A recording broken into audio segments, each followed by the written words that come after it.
everybody. Welcome to Wall Street Tactical. We have an amazing show today prepared for you. We are going to be covering the latest new trends for MULN, this EV stock that's blazing, all of traders' screens, massive returns. We're talking 400% plus in a very recent time. MULN, look up this stock. We also have some information on how the CEO of MULN sold 200,000 shares recently, which we're going to talk about. Other EV stocks, the market in general. So my name is Sam Ghosh, Wall Street Tactical, CEO of SCG Universe, CEO and founder of Evolutionware Inc. We have Mark Verso here, and we're going to get started. So Mark, why don't you talk a little bit about MULN and how much it's grown over the last month? Yeah, MULN has made a massive move. We're talking about 425% within the last month. And that's from 63 cents per share on February 23rd to $3.31 right now. So that is absolutely gigantic. We do have to put that in the perspective of the fact that it was around over $13 per share November 16th, 2021, and it had a very steep decline until this incredible move very recently in this past month. And what caused that move? So I think a lot of articles are saying you must tread carefully on this stock, be cautionary, be careful. I think that's important, but we've seen the EV space kind of go up in general over the entire week.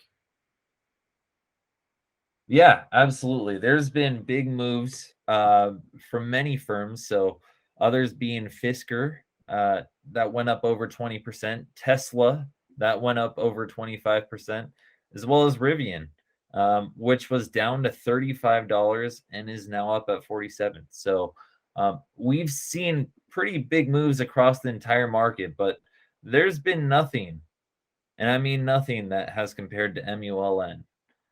In regards to the stock movements that we've seen among its peers.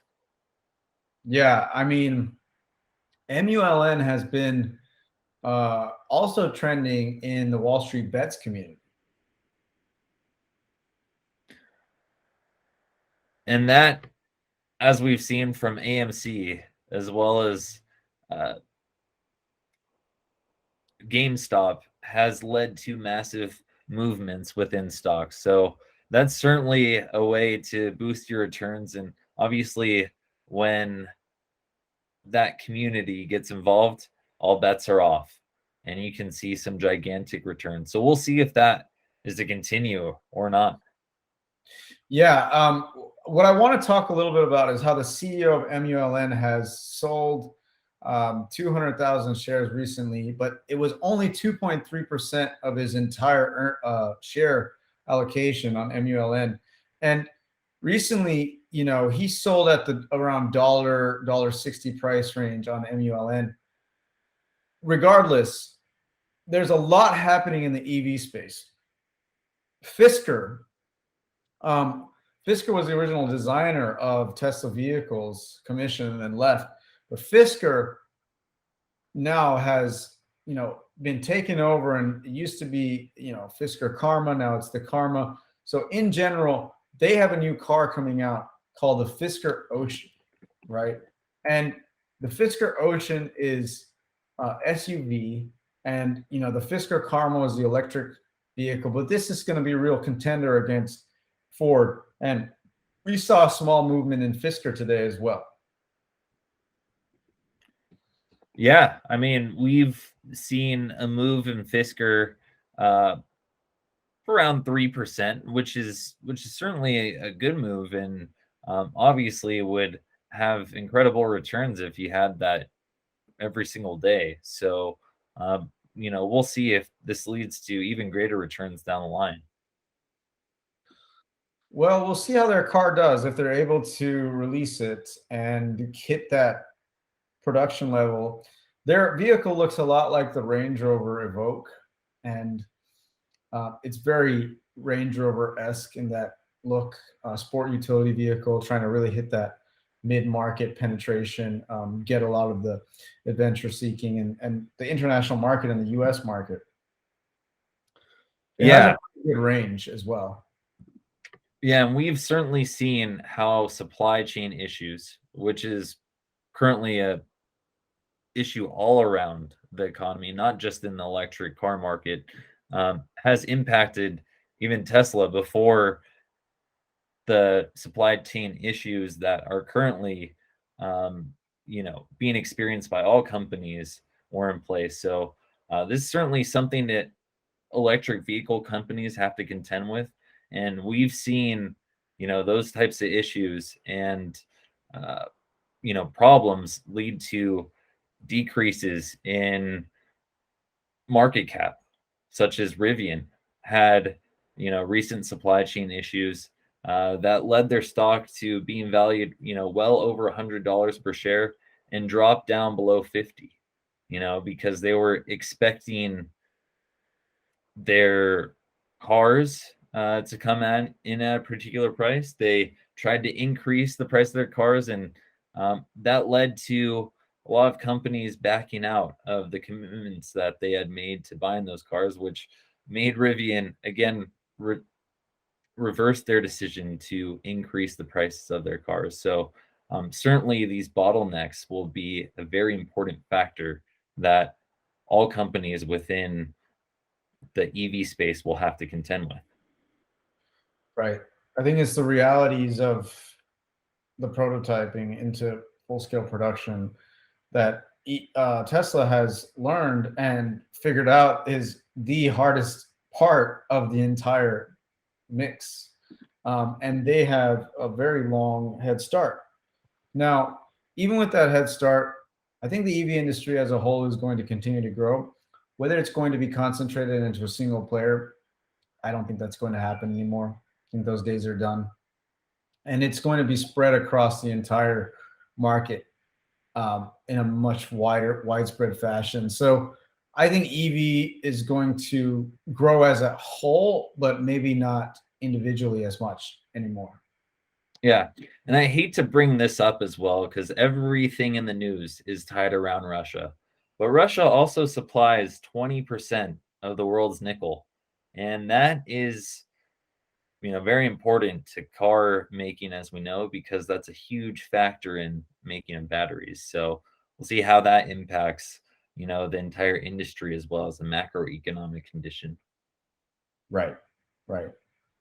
Well, brilliant. So there you have it. We were talking about Muln, Fisker, which also made the Fisker Karma. Now there's a Karma company, which is not the same as Fisker, kind of confusing. We talked about Rivian, Tesla, the EV market as a whole, the huge gains on Muln stock, last 400%. Mark, go ahead. Yeah. And the next thing that we're going to discuss is the hawkish remarks from Powell from the Fed.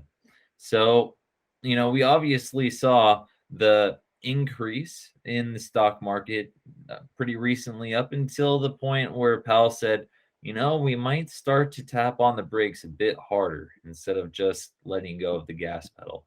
So, increase interest rates certainly puts a damper on the entire economy as a whole, as well as, the relative return for your stocks. Because if you can get a greater return, on your investment by just holding your money in the bank, then, say on stocks, obviously stocks will become less valuable. So that's certainly something that will be important to look at in the future.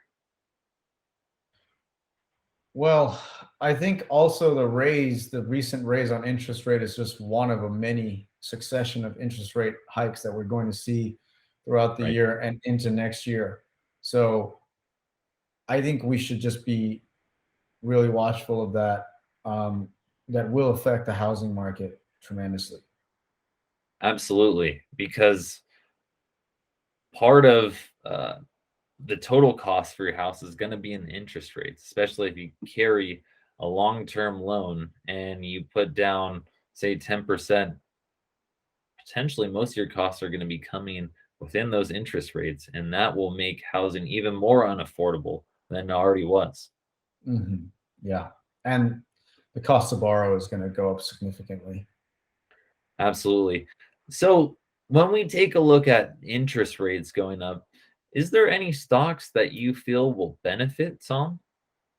Well, anything tied to hard assets, oil might go up. Hmm. So it's good to look at OXY, Occidental Petroleum, which Warren Buffett has had into. It was much lower. Um, but yeah, I wouldn't say a particular list, but watch that sector. Absolutely. Perhaps an ETF.